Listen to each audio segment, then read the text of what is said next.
All right, man. License and registration. Yes, sir. Before I move, can you tell me why I'm being stopped? You were swerving. Don't argue. Just give me your license. My hands are coming off the wheel now. Mm-hmm. Grabbing my wallet. You nervous for a reason? No, sir. Just trying to do everything right. Smells like weed in here. There's no weed in my car. Step out of the vehicle. Am I being detained? Step out of...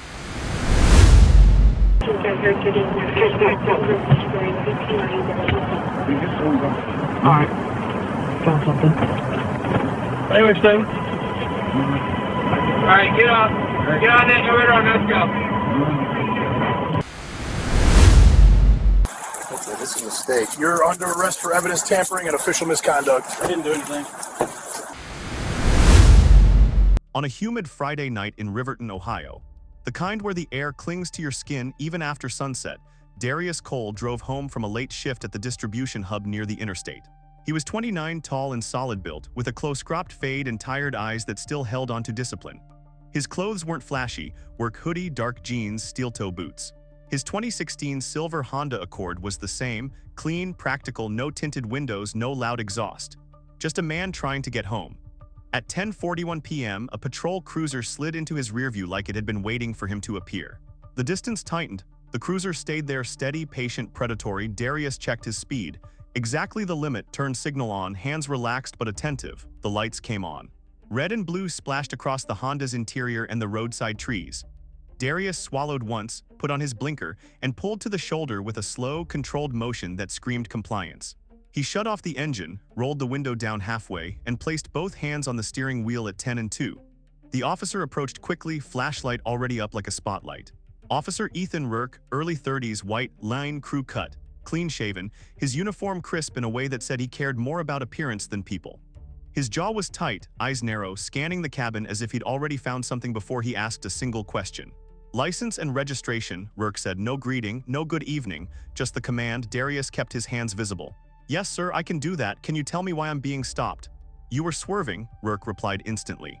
Darius blinked. He knew he hadn't. The road was straight and empty, and he'd been careful the moment the cruiser appeared behind him. I don't think Rurk's flashlight beam sharpened on his face. Don't argue with me, get your license. Now, Darius moved slowly, narrating every motion, because that's what you do when you've been taught that sudden movements can get you hurt. I'm reaching into my pocket. My wallet is in my back pocket. I'm grabbing it now. Rurk's posture didn't soften. If anything, his shoulders rose like he was waiting for an excuse. Darius handed over his license and registration. His work badge, Riverton Freight and Logistics, was clipped to the license holder. The photo showed the same face, same name, same employee ID, proof of routine, proof of a life that was normal. Rurk barely looked at it. He leaned in a little, sniffed the air like a performance, then pulled back. Step out of the vehicle. Darius paused. Am I being detained, officer? Rurk's mouth twitched. You're being ordered out of the vehicle. Step out. Traffic whispered past them in the distance. A semi-truck groaned somewhere over the hill. The shoulder gravel crunched as Darius opened the door and stepped out, moving deliberately, hands still visible. Rurk guided him toward the rear of the Honda, positioning him near the trunk with the cruiser's headlights behind him, bright enough to silhouette Darius while leaving the officer's face partly shadowed.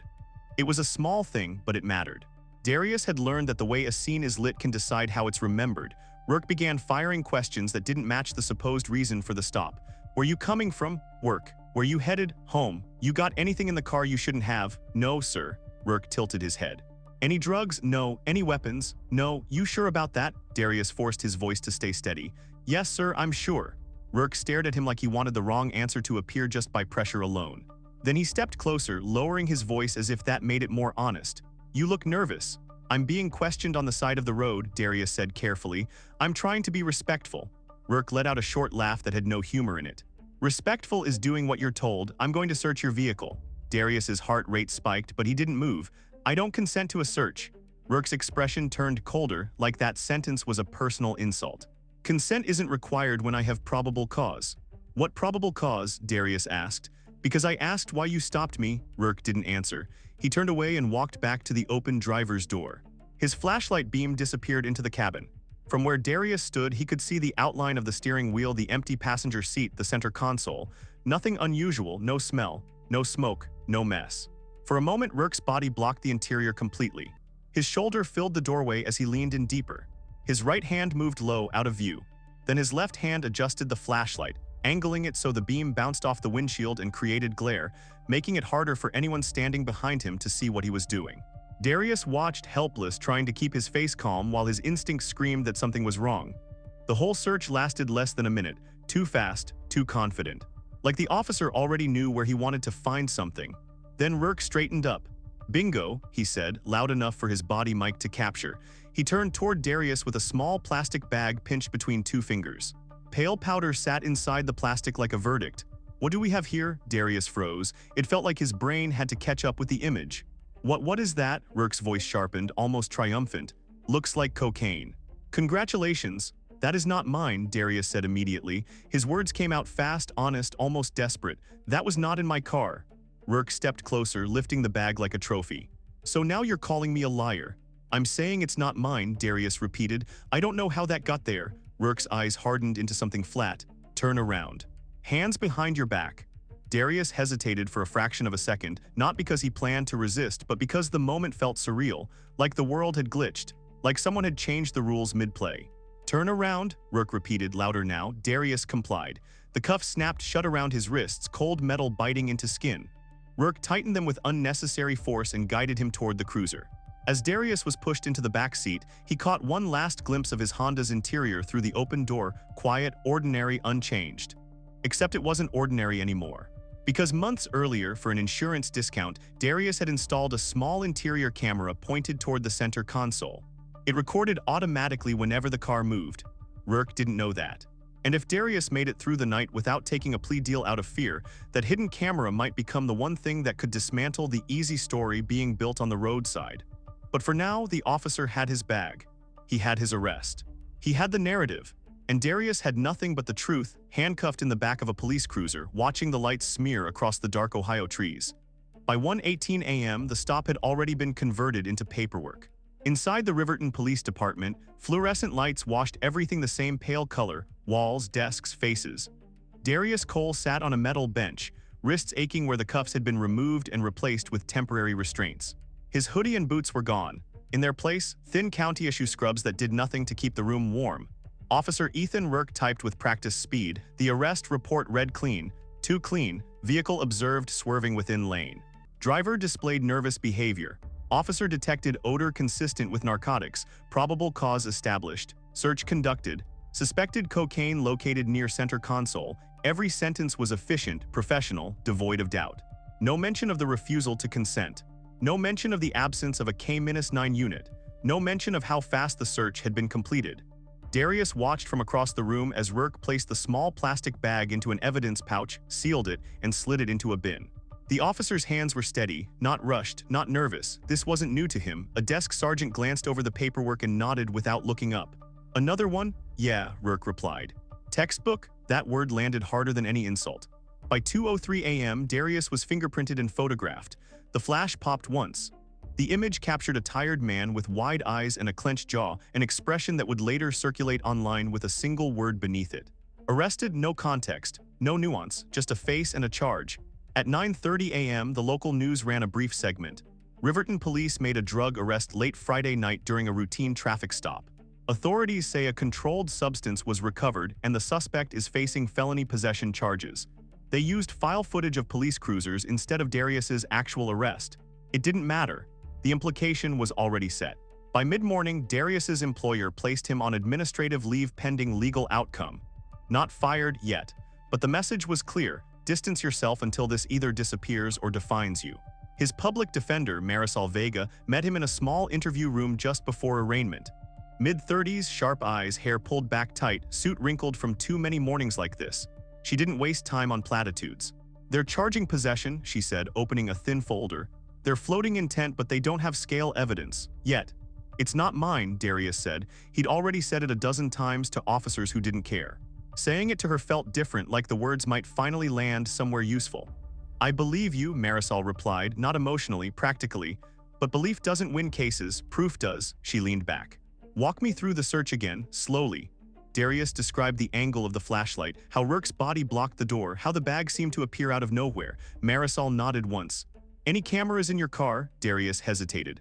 "There's an interior camera. My insurance company recommended it. It records automatically." That got her full attention. "Does it upload automatically?" "Yes, to their cloud." "Good," she said. "Very good." At arraignment, the prosecutor, Graham Kessler, delivered the case with confidence, mid-40s, polished, smiling in a way that never reached his eyes. Officer Rurk conducted a lawful stop, Kessler said. The defendant's behavior gave rise to probable cause. Contraband was recovered. Marisol requested full discovery, bodycam, dashcam, cruiser GPS, dispatch audio, evidence logs. Kessler agreed too easily. That should have been the first red flag. Discovery arrived 2 days later. Rurk's bodycam footage began after Darius had already stepped out of the vehicle. No initial approach, no first contact. The dashcam audio was marked malfunction. The cruiser GPS showed the stop, but not the exact duration of the search. The evidence log timestamp was off by 7 minutes, small discrepancies, individually dismissible, together suspicious. Marisol requested supplemental materials. The response came fast, no additional footage available. That night, Darius sat alone in his apartment, laptop open, heart pounding harder than it had during the arrest.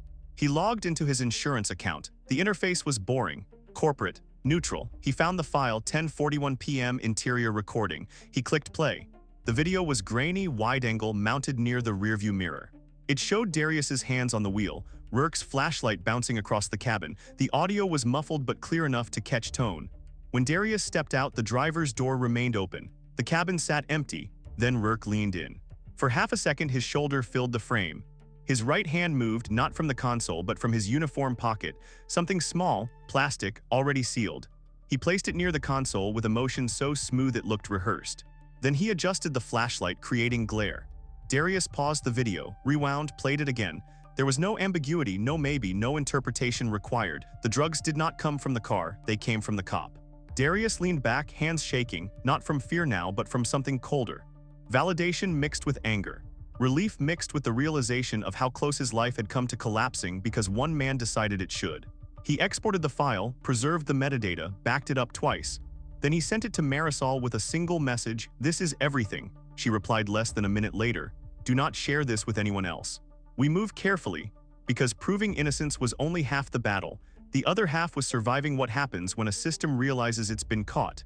Marisol Vega didn't celebrate when she saw the video. She watched it once without speaking, then again slower, then frame by frame. When she finally leaned back in her chair, her face wasn't lit up with triumph, it was tight with calculation. "This is strong," she said. "Which means they're going to fight it."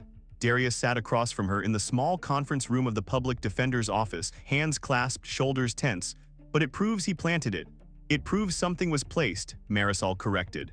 "In court, words matter more than truth. Our job is to make those words survive pressure." She slid the laptop toward him. On the screen, metadata, timestamps, device ID, cloud upload logs. "If they can undermine the authenticity of this file, they'll try. They'll say the angle is misleading. They'll say the video was edited. They'll say the bag could have already been there." "But it wasn't," Darius said. "I know," she replied. "They know too. That's why the next move won't be legal. It'll be procedural." Within 48 hours of Marisol formally submitting notice of exculpatory evidence, the tone from the prosecutor's office changed. Graham Kessler stopped smiling. His response was swift and polite on paper. The state requests additional time to review the defense's privately obtained footage. Questions remain regarding chain of custody and recording integrity. Behind the scenes, things moved faster. Officer Ethan Rurk was called into his supervisor's office under the pretense of a routine follow-up. 2 internal affairs officers sat in the corner, notepad out, expressions neutral. "Bodycam didn't activate until after initial contact," one of them said. "Why?" Rurk didn't flinch. "Battery issue, it happens." "And the dashcam audio?" "Same," they nodded, wrote it down. Then the supervisor slid a still image across the desk. Grainy, interior of a Honda, Rurk's shoulder visible, his hand mid-motion. "Do you recognize this?" Rurk's jaw tightened just enough to be noticeable. "I don't know what I'm looking at." "This came from the suspect's vehicle," the supervisor said. "Interior camera." Rurk leaned back. "Anyone can install anything in a car, doesn't mean it's accurate." The room stayed quiet. That silence was not agreement, it was assessment. By the end of the week, Rurk was placed on paid administrative duty. No patrol, no badge surrender, no announcement. Officially, it was pending review. Unofficially, word spread through the department like a low-frequency hum. Officers talked in half sentences. Some avoided eye contact. Others suddenly became friendly, asking Darius's name like they hadn't read it on a report days earlier. At the courthouse, Marisol filed a motion to dismiss based on fabricated evidence and constitutional violations. She attached the video, expert analysis of the metadata, and an affidavit from the insurance company confirming automatic uploads and non-editable timestamps. The prosecution responded with delay tactics. Continuance requested, supplemental review pending, internal verification ongoing, translation stall and contain. Meanwhile, the story outside the courtroom began to crack. A court clerk leaked the existence of exculpatory footage to a local reporter. Not the video, just the idea of it. That was enough. Defense claims traffic stop drugs were planted. Questions raised over Riverton officer conduct. No names yet, no footage, just uncertainty. And uncertainty is dangerous for the wrong people. Darius felt it immediately. A patrol car idled outside his apartment one evening longer than necessary. A different cruiser followed him for 3 blocks on his way to the grocery store, then peeled off without explanation. Marisol noticed too. "They're not trying to arrest you," she said. "They're reminding you who still has power." The pressure peaked when the prosecution made an offer. Misdemeanor possession, time served, case closed, no admission of wrongdoing, no investigation into Rurk. Darius stared at the paper like it was poison. "They want me to plead guilty. They want this to go away quietly," Marisol said. "If you take it, Rurk stays on the street and this never exists." She tapped the laptop with the video. "If you don't," she continued, "they'll try to bury you in process. Drag this out, hope you break." Darius didn't answer right away. He thought about his job, his reputation, his mother's voice on the phone, trying not to sound scared. He thought about how close he'd come to accepting a lie just to survive. Then he shook his head. "No deal," Marisol nodded once. "Okay, then we escalate." She filed a motion compelling internal affairs records. Subpoenaed cruiser GPS logs down to the second. Requested Rurk's prior stops for pattern analysis. That's when the first real mistake happened. Someone altered a timestamp, not on the defense video, but on the police evidence log. A correction appeared in the system, shifting the bag's intake time by 2 minutes. Too late, too obvious. Marisol caught it within hours. "That," she said, tapping the screen, "is tampering." By Monday morning, Internal Affairs reclassified the review. Not misconduct, criminal investigation. And for the first time since the night of the stop, the balance shifted. Because now it wasn't just Darius Cole versus the system. It was the system deciding whether it was willing to sacrifice one of its own to save itself. Once Internal Affairs labeled it a criminal investigation, everything slowed down on paper and accelerated everywhere else. Officer Ethan Rurk was told not to discuss the case with anyone. He ignored that instruction within the hour. He called his union rep, then a sergeant he trusted, then a former academy classmate now working narcotics. Conversations happened in parking lots, in quiet diners, in cars with engines running so there'd be ambient noise if anyone ever asked. The message was consistent: hold the line, don't panic. This blows over if you don't flinch. But Rurk was flinching. His patrol history was pulled. Not just the last year, 5 years, every discretionary stop, every search without consent, every arrest that hinged solely on probable cause. Patterns don't scream, they whisper. And Rurk's record whispered the same thing over and over again. Late-night stops, solo searches, contraband found in driver-side areas, bodycam activation gaps, always technically defensible, always just clean enough. Until now. Marisol Vega knew better than to rush the spotlight. Instead, she let the paper trail speak first. She brought in an independent forensic video analyst, former federal contractor, not local, to validate the interior camera footage. The conclusion was blunt: no signs of editing, no compression anomalies, timestamp integrity intact. Object introduced by external source during officer-only access window. That report landed on the prosecutor's desk at 8:12 a.m. By 9 o'clock, Graham Kessler requested a closed-door meeting. No court reporter, no clerk, just him and Marisol in a small conference room that smelled faintly of burnt coffee. "This is getting bigger than your client," Kessler said. Marisol didn't blink. "That's not my problem." Kessler folded his hands. "If this goes public the way it's headed, it undermines dozens of convictions, appeals, civil suits. Federal oversight. You should have thought of that before you defended a lie," she replied. He exhaled slowly. "What does your client want? Dismissal with prejudice, written finding of fabricated evidence, referral for criminal charges." Kessler looked down. That was the first real crack. "I can't give you all of that," he said. "Then we'll see you in court," Marisol answered. The pressure shifted again, but this time it wasn't on Darius. Internal Affairs pulled cruiser footage from another stop Rurk made 6 months earlier. Different driver, different night, same choreography, same blind angle, same hand movement. That driver had taken a plea deal. The realization hit like a delayed explosion. This wasn't an isolated incident, it was a method. By midweek, the police chief issued a vague statement about maintaining public trust. Rurk's paid administrative duty quietly turned into badge surrender. His service weapon was logged back into the armory for inventory purposes. Rurk noticed the difference immediately. Doors closed faster. Conversations stopped when he entered rooms. The union rep stopped returning calls as quickly. No one said the word scapegoat, but it hung in the air anyway. He started checking his mirrors more often. Then came the subpoena, not for testimony, for his patrol vehicle. Forensic technicians tore it apart: seat seams, door panels, center console, trunk liner. They found trace plastic fibers consistent with evidence bags in a compartment that wasn't supposed to store them. It was small. But small is enough. Darius learned about it from Marisol, who called him at work. His job had finally cleared him to return quietly without apology. "They're done protecting him," she said. "Now they're protecting themselves." The hearing that followed was short. The judge reviewed the evidence. The video, the metadata, the discrepancies. He didn't raise his voice. He didn't editorialize. He dismissed the charges with prejudice. On the record, Darius didn't smile. He just closed his eyes for a second and breathed like someone who'd been holding air in his lungs for weeks. Outside the courtroom, no cameras waited, not yet. But 2 days later, at 6:20 a.m., while most of Riverton was still asleep, a patrol cruiser pulled in behind Officer Ethan Rurk during a routine traffic stop he was conducting as part of a ride-along evaluation. His last attempt to get back on the road. The irony was sharp. 2 officers approached him. Calm, professional, familiar. "Ethan Rurk," one of them said, "you're being detained pending arrest." Rurk laughed at first, a short, disbelieving sound. "You serious?" They were. As they turned him around and placed cuffs on his wrists, the dashcam captured his face for the first time without control, without posture, without narrative. Just a man realizing the system he trusted had finally decided the cost of protecting him was too high. The report would later say, "Arrest conducted without incident," but everyone who saw the footage knew better. This wasn't justice yet. This was the system cutting loose a liability. Officer Ethan Rurk's arrest didn't lead the morning news. No helicopters, no breaking news banner, no press conference with flags in the background. It happened quietly, exactly the way the system prefers when the subject is one of its own. The patrol stop that ended Rurk's career took place just after 6:20 a.m. on a residential stretch of road near Maple Heights, a neighborhood he'd patrolled for years. He was riding along with a training supervisor, a last procedural step before the department decided whether he'd ever wear a badge again. 2 cruisers rolled in behind him, routine positioning, standard angles, no raised voices. When the cuffs clicked shut around Rurk's wrists, there was no resistance, just a long exhale and a stare at the asphalt like he was trying to memorize it. The supervisor took 1 step back, already distancing himself. No one made eye contact. Rurk was charged with evidence tampering, false arrest, and official misconduct.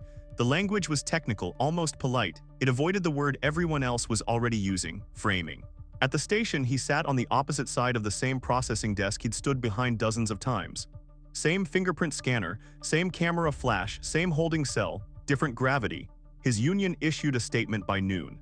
The Fraternal Order of Police maintains that all officers are entitled to due process. We will not comment further. Translation: you're on your own. By the afternoon, Internal Affairs expanded the scope. Rurk's arrest triggered an automatic audit of 37 prior cases tied to his badge number. Defense attorneys across the county were notified. Old pleas were re-examined. Sentences paused. The ripple effect was immediate and expensive. Meanwhile, Darius Cole watched it unfold from a distance. No one called him to celebrate. No official apology arrived. His charge dismissal sat in a public database like a clerical update, corrected but not explained. His employer reinstated him fully, citing new information. No announcement, no acknowledgement of the damage done, just an email that ended with, "We're glad to have you back." Marisol Vega was less quiet. She filed notice of intent to pursue a civil rights lawsuit the same week Rurk was arraigned. Unlawful stop, fabricated evidence, emotional distress, lost wages, constitutional violations. The city's legal department responded the way cities always do, with silence followed by a request for time. Behind closed doors, risk assessments were already underway. What would a jury do with that video? What would federal oversight look like? How many more Rurks were still active?